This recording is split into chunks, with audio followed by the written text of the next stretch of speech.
Alright.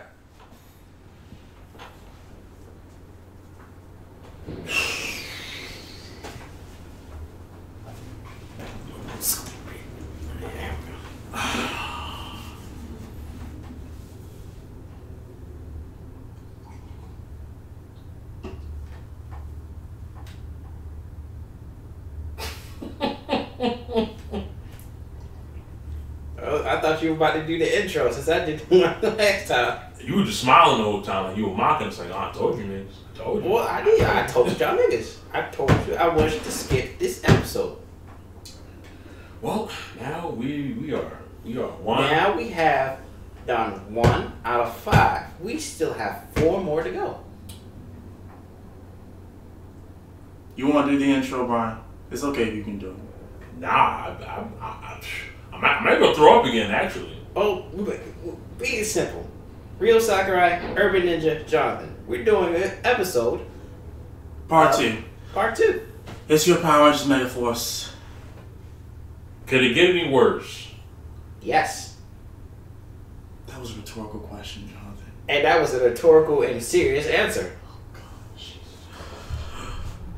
Could it get any worse? Oh, God. In episode 4, Troy once again faces off against his true nemesis. In episode 5, Rock finally meets the Rangers in person, but in a completely different look from normal. From what I've read, in Ghost Ager, Rock's counterpart there was actually the final boss of the series, working more discreetly to manipulate various different factions by taking on different disguises. What's the explanation for him looking different here? Far too complex for you to understand. Right. Subsequently, Jake notices something about him later. That alien from this morning, he was different. He didn't look like an insect. As I said before, Creepox only lasted until the 7th episode, Who's Crying Now, before he is destroyed by Troy. He spends the entire episode basically doing the same shtick as he had before. Insects superior to humans, might makes right, etc. And then destroyed. I suppose it should be expected. The first general for a lot of seasons was usually pretty pointless, but I get the feeling they wanted him to be more important than he actually was. Build a larger rivalry with Troy that of course went nowhere. Speaking of villains that ended up being pointless, that brings us to our next plot episode, Robo Knight.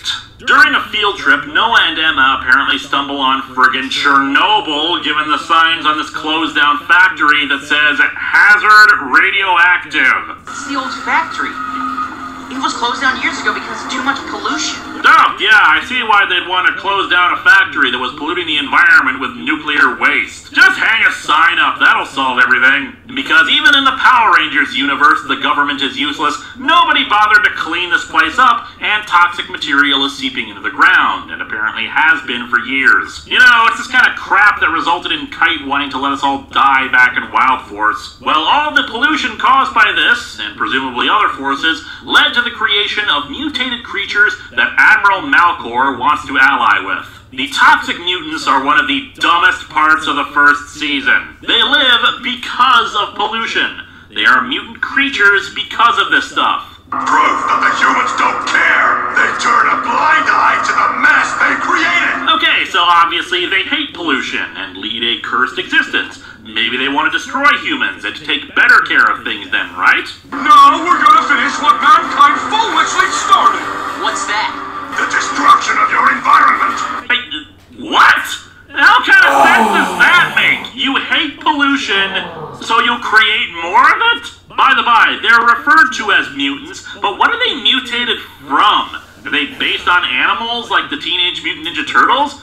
Actually, come to think of it, considering Power Rangers in Space established that Ninja Turtles The Next Mutation takes place in the same universe as this, does that mean the factory was creating mutagen? But whatever. So yeah, they hate pollution and thus will create more of it. So suicidal then, because if they hate pollution, it must make their lives worse, right? And more pollution every day means more and more power for us mighty mutants. You make no sense! They beat the Rangers up fairly easily, but before the mutants can finish them off, they're saved by this guy, who's wearing the Gosei symbol. I am Robo Knight, protector of the environment. people have said the obvious inspiration for Robo Knight is...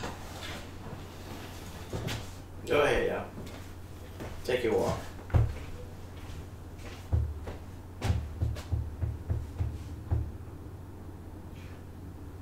He went over to the corner of Screams that now we're calling it.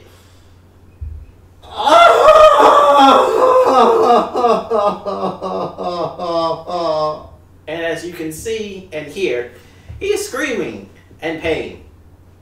For his childhood is slowly being ruined because of this series. I don't understand. And this man is stuttering. I ain't understand. I have nothing. Nothing. I don't know. Oh my God! Come back to Earth, Joe. Come back to Earth. It's impossible at this point. It's impossible at this point. It is literally impossible. Come on, brace your butthole. We got 4 more of these. 3 more actually, since we get My through butthole this. sore. My butthole's sore. It's got little red spots at the end of it. What? Wait a minute. Wait a minute. That was too much info and that was nasty shit. But funny at the same time.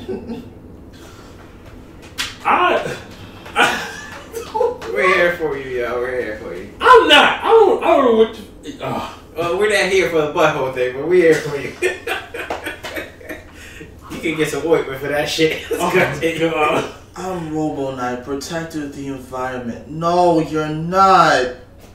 No, you're not. Well, unfortunately, that's what he thinks he is. You know, This is not Captain Planet meets Power Rangers, damn it. Unfortunately, this is. This is Captain Planet meets Robo Power Rangers. I am a Robo Ranger. I am a protector of the environment. And he was so cool in the Sentai too. He was. He was so cool. Well, he's cringy in this series, in the American version. Remember, we are in America. We cringe. And why not just leave his name as Gosei Knight? Well, they can't do that because they already have Gosei and Gosei Great and Gosei Great Land and Gosei Great Sea and Gosei Great Air and some shit like that. I'm talking about the Zords. And also Gosei Great. So, they changed his name to Robo Knight. I think he was supposed to be in the Arctic at the time. And he woke up because of the pollution. What? I think that's why I'm trying to remember. He was somewhere in the Arctic. He woke up saying, "Oh, there is crime afoot to the environment. I must go." He was actually made by Gosei, I think. Captain Planet. He's a hero. Come on, y'all two. This video is gonna be extra long if we don't hurry. This is only the first 3 minutes and 21 seconds. Yeah, well, When you got shit like that, how can you not? Our fans are gonna love this my shit. very soul is gone. I didn't think it was gonna be like this. Well, I'm enjoying the entertainment. Thank you. You fucker. I watched it. I watched it. I warned you. I warned you. Why did you watch it again? I didn't watch it again. I watched it the first time it came out. That means you literally sat down, had a burger, or some pizza, Or peanut butter and jelly sandwich. or So, a PB&J with some milk, and watch this. I was crying the whole time.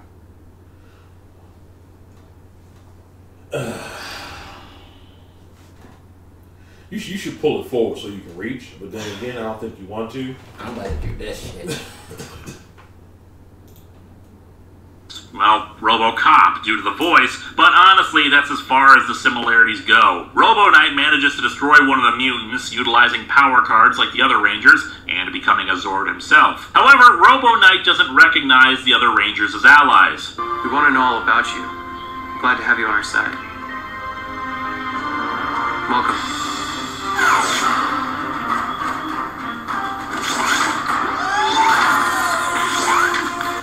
Says something when the actual robot acts less robotic than your lead character. The other Rangers demand answers from Gosei about Robo Knight, continually referring to him as a 6th Ranger and being rather aggressive and pissed about this. I've got to admit, I quite like them demanding to know what the hell the deal is with this guy and not just assuming anything at face value, no pun intended, with Gosei. It doesn't go anywhere, mind you, but I appreciate it. Gosei explains that he created Robo Knight centuries ago with the sole mission of protecting the Earth's environment, but he's been dormant since then. Why was he dormant for centuries? Far too complex for you to understand.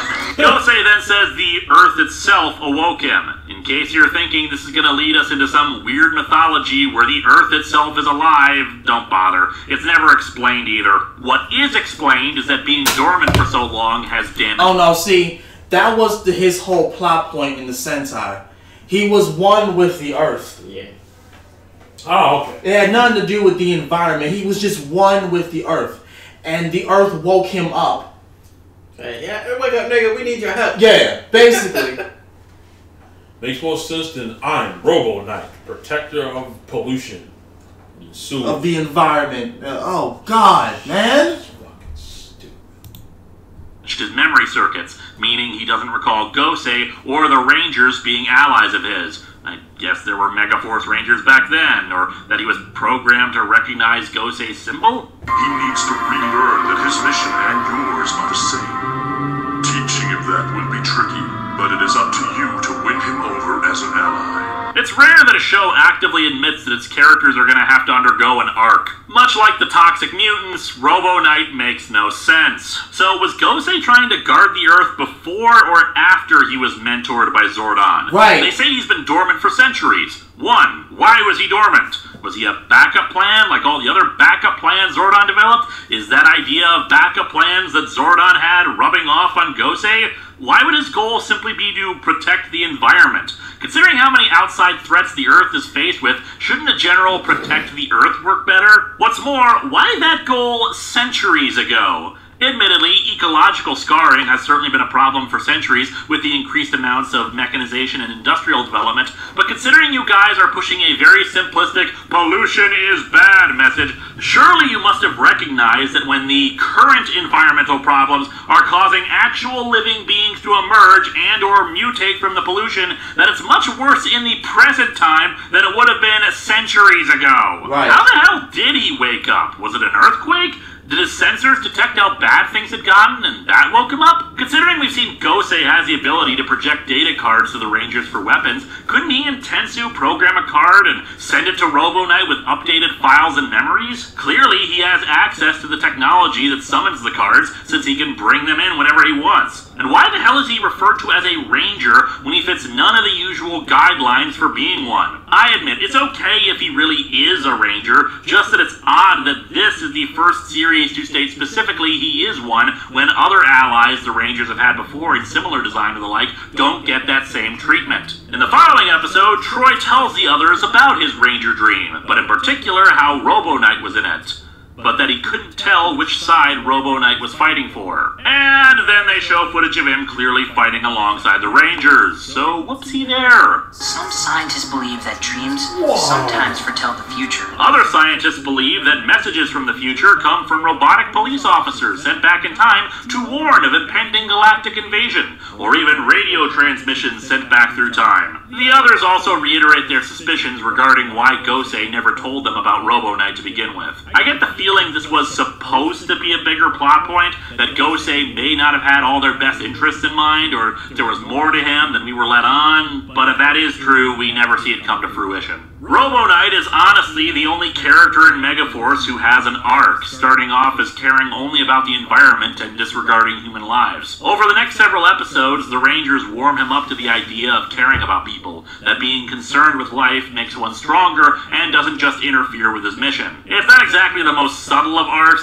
but it works, and there's something really charming about his RoboCop voice and physical mannerisms. Eventually, he's openly working with the Rangers and wanting to learn more about humanity. Their Megazords can also come together, but it's been 20 years. It'd be weirder if they didn't come together at this point. In true Power Rangers fashion, we have ourselves a MacGuffin item, the Wild Sword, which of course they always say in a way that sounds like Wild Zord, which not only makes me double take, but is extra confusing for me considering what happens in the second season, but whatever. It's apparently an ancient weapon that was forged to protect the Earth, but it grew too powerful and was thus sealed away. The sword is apparently alive, its power growing to the point where it's close to escaping. That's a pretty loose backstory as it is, but it amazes me that this thing gets even that much of an explanation when so much else doesn't. Gosei dispatches them to get the sword before anyone evil can get their hands on it, but despite the fact that we established in the first episode that the team has teleportation capability, we never actually see them use it ever again. Instead, just walking and running everywhere. Once the sword is claimed, it grants the team their powered-up form, Ultra Mode,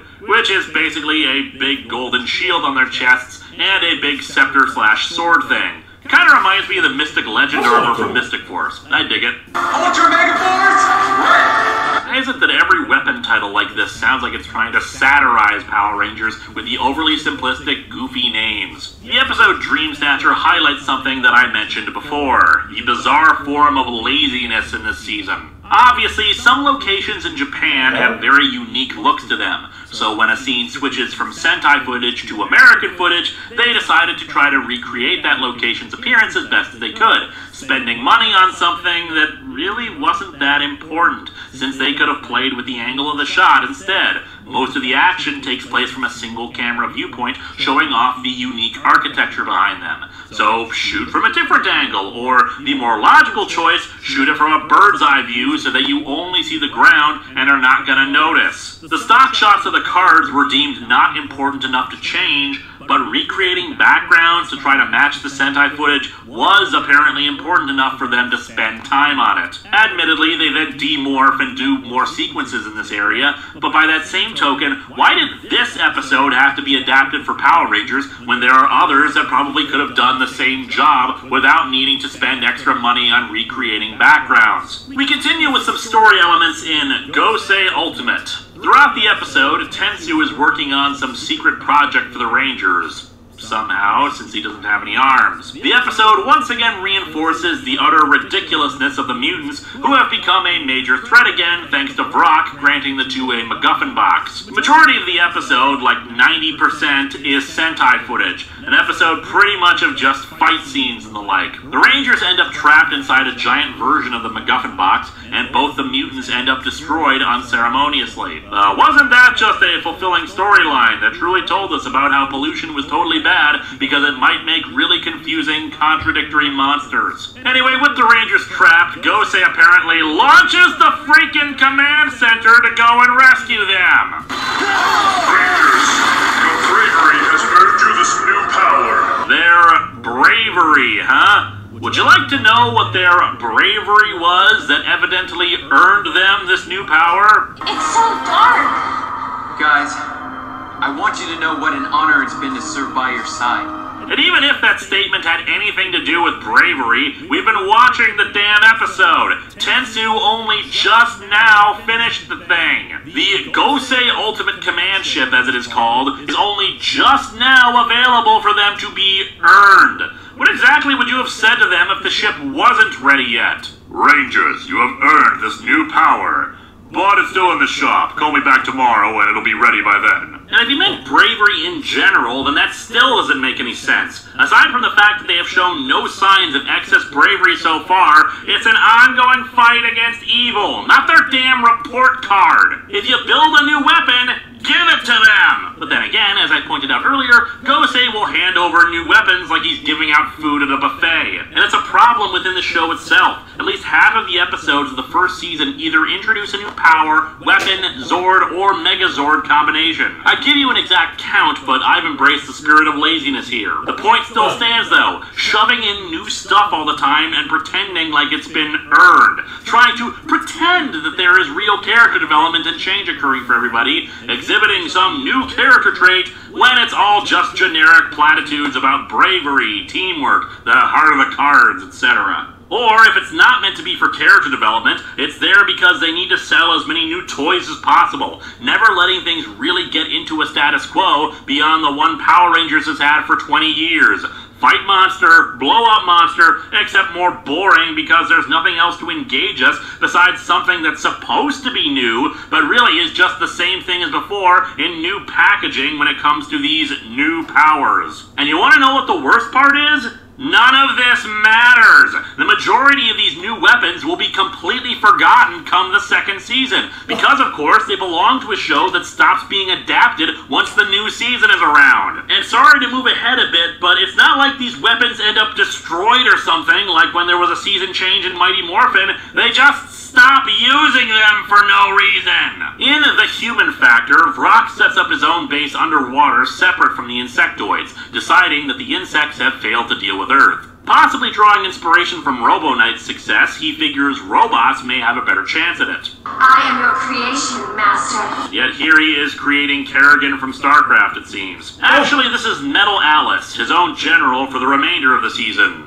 All 5 episodes of it. While on a fundamental level, there's nothing actually different between the robots and the insectoids, I've got to say, it seems like it brings a new bit of energy to things. Not only because Vrock and Metal Alice have slightly more unique voices to them than the standard gravelly villain voice, but because, frankly, Vrock is a lot more of an active villain anyway. Malcor is, frankly, on the same level of inactivity throughout the season as Master Xandred, only less annoying about it because he's not sitting around getting drunk. Although what's also funny about this episode is that it seems to really indicate there was a long-term plan as far back as the first episode. The conversation in class asked the question of who would survive past other living creatures, with the answers being insects, robots, and finally humanity. We'd already seen the insects in the show, and the robot bit was played up as a joke, and yet, as Metal Alice says, robots are the future. We will be here long after you humans become extinct. I suspect that the original plan was for the insectoids to be defeated at the season finale, possibly even during the middle of the season, with robots becoming the main threat for the second season. However, that decision, for whatever reason, was changed, and the robot storyline was condensed into the last few episodes of the season. Bear in mind, though, that this is all speculation on my part. It's just how it feels like it plays out. Otherwise, Vrock just seems to decide to work behind the insects' backs for seemingly no reason. However, there is some follow-up explanation in the next episode, Rico the Robot, wherein Malcor says that the two of them have to conquer the Earth soon. We still have a little time left, right? Yes, but not that much. You and I must complete this mission before the others arrive. Malcor seals himself inside of a cocoon that will enhance his power, ordering Vrock to deal with the Rangers in the meantime. Once Malcor is inside, Vrock pretty much announces that Malcor is a fool, and that his own victory will ensure that his royal family sees him as the one who should be leading. Another factor for my theory, or possibly just a sign of laziness, is the episode staying on track, wherein the plot is that Vrock decides that humanity will destroy themselves through their own frustrations with their technology. He decides to implement this plan by disrupting a train station, claiming that humans rely too much on their trains. Bear in mind that even though we don't know the actual location of the show, we can probably assume it's in the USA. While trains are still an industry in America, it's nowhere near as huge as they are in Japan. Once again, the choice of episode to adapt is stupefying. Subsequently, this may in fact be the worst episode of the first season, since even the Rangers recognize that other modes of transportation are more vital than trains after Metal Alice states that she'll be disrupting travel, checking airports and boats first. And what's even better? They get the trains running again without the Rangers' help before we even hit the halfway point. When the Joker wants to create mass panic and hysteria, he blows up hospitals and threatens to kill lots of people unless his demands are met, and destroys the only major ways out of town, and forces people to make moral choices. In Megaforce, the powerful alien and his logical robot general hope to cause mass hysteria and panic by making a train a little bit late. And despite this being Power Rangers, where the most illogical, dumbest things happen, nope, it doesn't actually make them upset. People are mildly irritated by the disruption and then move on with their lives. Even the episode wants nothing to do with this idiocy. Hell, the villains abandon the disrupt people's lives by delaying trains thing halfway and just decide to plant some bombs. It's an episode where everybody hated the plot and just decided to do something else. Oh, but of course, it wouldn't be an episode of Megaforce without a new power-up. One of their bombs has gone off and destroyed a bridge. The Rangers decide to never give up and immediately go to try to stop the train, just like anybody normally would. Rangers, your perseverance has earned you a new power. For the record, now 4 episodes to the end of the season, and again, we pretty much abandon these powers next season. In the next episode, The Human Condition, Malcor emerges from his cocoon. And looks exactly the same as before. Just start complaining about having a headache and you'll be just like Master Xandred. Actually, I take that back, since Xandred at least ended up lasting until the end of both seasons of Samurai. But hey, maybe something interesting is happening with the Rangers. What are tears? What? I want to know why humans cry. Because we do. Here's a little game. Which of the 2 characters in the scene... Oh, God. Put the 2 robots together. That's Please stop. Please stop this. Please. I can't take no more. I cannot. I want to know why humans cry. I can't. Because we cry. I can't do this. And why am I crying? Why was I crying a few minutes ago? Because this is cringe. It's not even cringe anymore. It's... Robo Knight, you have failed me. Yeah, he been failed you. I thought he been failed you when he said, I am the protector of the environment. I had some kind of hope. Nigga, I told you, take that high-ass bar you have. It wasn't a high bar. It was just, okay, well, this is what it is. I'm just going to roll with it. Nigga, maybe it's not that bad. But still high. Wait. Here's my problem. Right. Okay, here we go. I know he was trying to be a Captain Planet. Hold on. The Red Ranger is in the middle of Shotokan karate. The fucking robot shows up. Why do humans cry? Nobody's crying. You probably saw some humans cry on the way up. You're like, get my dude to cry. Why don't you just ask them?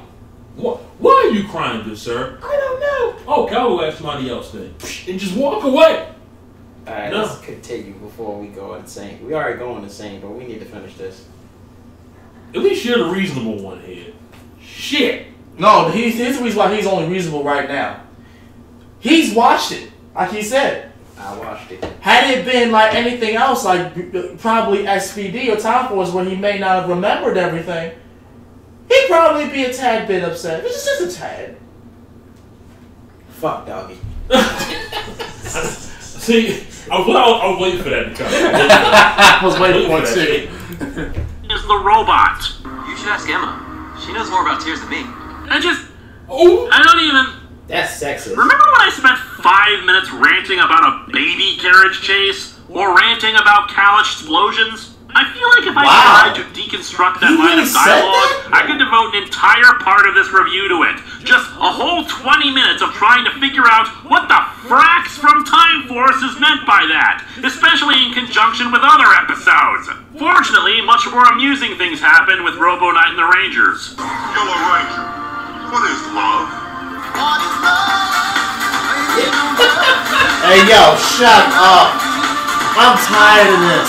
So yeah, Malcor comes to Earth to fight the Rangers. For the record, Why is he this is asking 18 all of this? episodes in, and it's the first time the Rangers have even heard of Malcor. They even defeat him without Robo Knight's assistance, since he's busy in his own subplot at the library reading about humans and learning to rap. And don't get me wrong, this subplot is actually really damn amusing. But the Rangers are fighting their... What? He said rap, right? Yeah. Go back a little bit where that kid, black kid. Hold on. Yeah, him. He taught him. He helped him listen to music and taught him how to rap. At the end of the episode, he shared his rap with the other Rangers. He was out of that entire episode while they were fighting, learning in the library and learning how to rap. I swear to you not, that actually did happen. I barely paid attention to the episode. Let me just ask this. I'll accept it. I'll accept it because he's black. I'll accept it. Do they make him rap? Yep. I'll accept it. No! I'll accept it only because he's black. Hold on. At the end of the episode, he rapped to the Rangers. Wait, how bad was No! Hopefully Linkara shows it. I think I'm at 8. I'm at 8. Yeah, I'm at 8 at the cringe. I'm at 8 at the cringe. Oh no, you at a 9, my brother. I'm at 9. Fine, fuck it. I think we're past that point. No. Nigga got tired, actually. No, dude, no. Why? I will only accept it because he's black. I don't care. But I gotta hear the rap though. Just gotta hear it. No, please, God. That's what I'm saying. You probably gotta look it up because I don't think he says it. Oh, please. Don't get me wrong, his subplot is actually really damn amusing. But the Rangers are fighting their biggest fight yet against the leader of the villains, the Big Boss. So on one hand, we have this...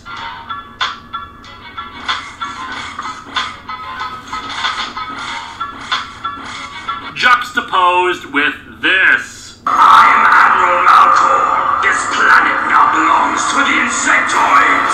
Soon there will be nothing left of your world. Also, Malcor has been completely disintegrating buildings left and right without any sort of effort, probably killing thousands of people. What's especially funny is that this Sentai footage clearly comes from before certain developments of the show, since the Rangers never summon their Ultra powers or the Gosei Ultimate Command Ship. Probably explains why Robo Knight is left out of the festivities. Instead, they just use all their normal Zords to send Malcor into his ship, which was piloted by Brock to land on the city, and blow them both up. Despite the entire rest of the episodes being a really damn difficult fight, getting their asses kicked from one place to another, it's over in one shot. And yet, once again, this could have been much better handled, especially since we're so close to the end of the season. How about instead of ending Malcor here, you'll wait until the actual end of the season, where the Rangers have to sacrifice all their Zords and powers to finally end him, thus necessitating new powers and abilities.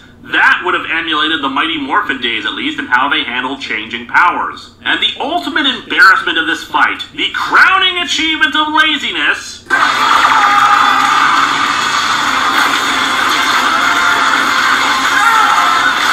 was not how it was supposed to end! They didn't even bother to play the right music when they beat him! Look, I know people complained about the Megaforce. If you listen to it carefully, if you stop and actually listen to it carefully, you can actually hear. Hold the fuck! Hold! Wait a minute! Wow. Wait! Just. Wow. Of laziness. This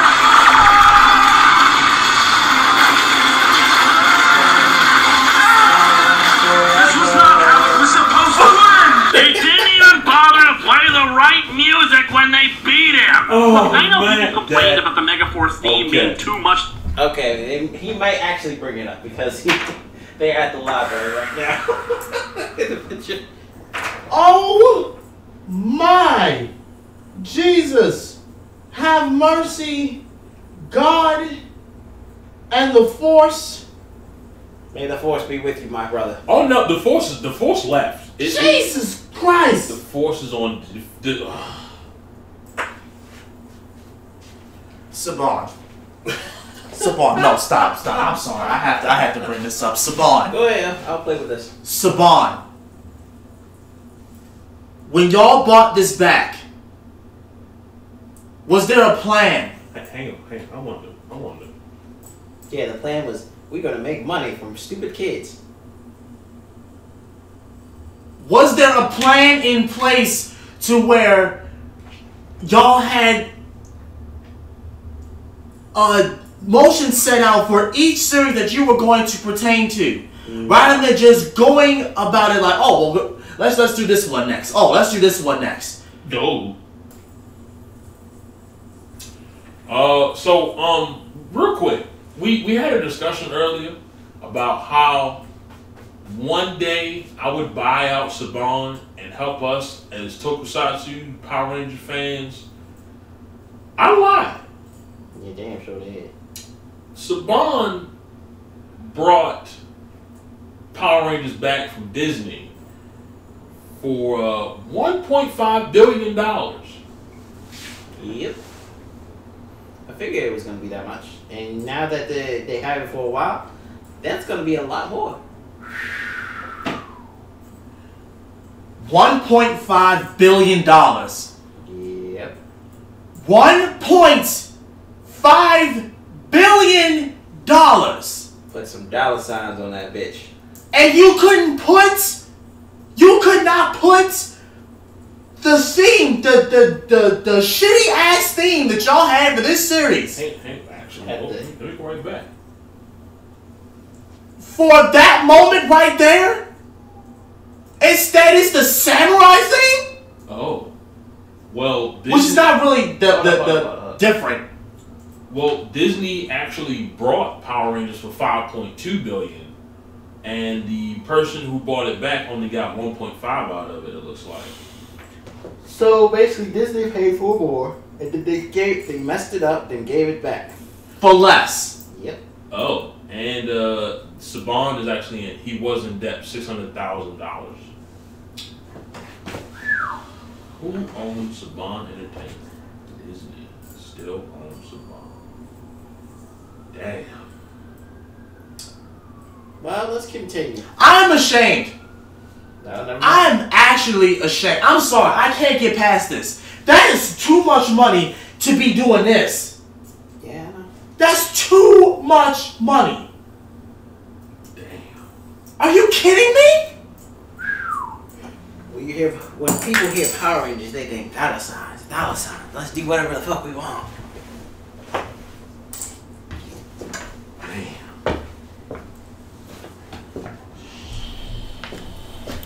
Like samurai, but for crying out loud!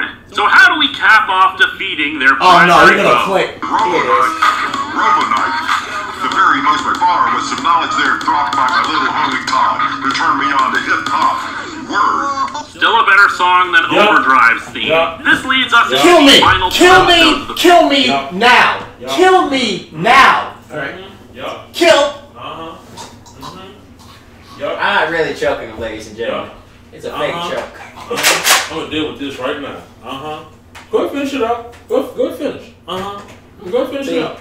Fake choke. It's acting, ladies. I'm gonna take care of this. I want to die. Yes, I am. I want to die. No, there's better reasons to live, my friend. No. The first season. The first of which is The Messenger. While the Rangers celebrate the defeat of the War Star Army, that's what the Insectoids were called, Nettle Alice travels to the wreckage of the ship and recovers Vrock, who is just barely alive. Later, she confronts the Rangers. I design robots. I'd like to introduce you to my latest project. My master was brilliant, but shared your greatest weakness, flesh. That is no longer a problem. His memory is clouded at the moment, probably a result of trauma and brain damage, so he's pretty much on robotic autopilot. So, basically... He's more machine, huh? Believe it or not, though, this is not the focus of the episode, but rather the titular messenger, about 15 minutes in. Nettle Alice and Vrock retreat after a fight with the Rangers, where Vrock ended up heavily damaged. Did he have a malfunction in his robot brain? Waiting for them is the Messenger, an envoy of the Armada. He arrived to confirm that the Earth is ready to be handed over to them. He joins the fight against the Rangers. Who's this guy? Tell them. I am a small creep of what's to come. And they retreat after Vrock gets a small amount of damage. And then his memory is restored and another fight ensues. So glad they stretched that whole Brock without his memory thing out to a whole 10 minutes. Pointless. Then he withdraws again because he wants to toy with them. However, the episode does end on a good note. Messenger reporting from Earth. The resistance has been defeated, and you are cleared for attack. The time is at hand for the total destruction of Earth. Thus we get to our season finale, Endgame, which I suppose is an end game to a degree, except of course it's really not since there are more enemies coming and all.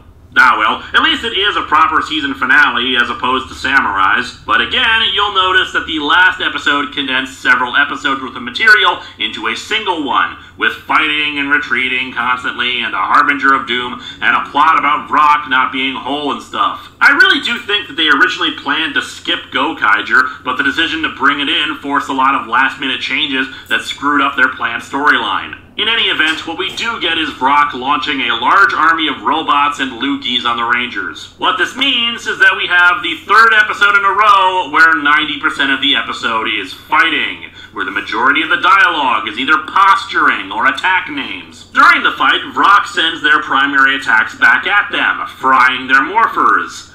But once again, an opportunity to end these powers for the sake of the next season is forgotten, as the morphers are repaired by the end. Anyway, the messenger comes and informs the Rangers of Brock's royal bloodline. Brock is the prince's brother, the second in line to the throne.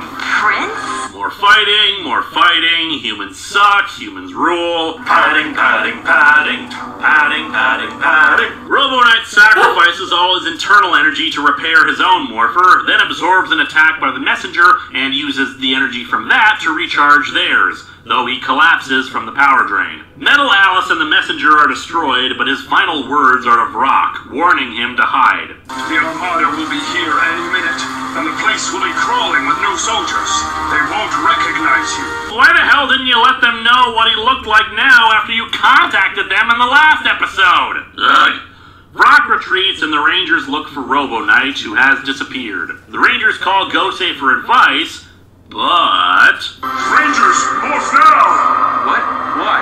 Morph, morph, morph! You heard him. And so the season ends with the Armada's arrival and attack on Earth.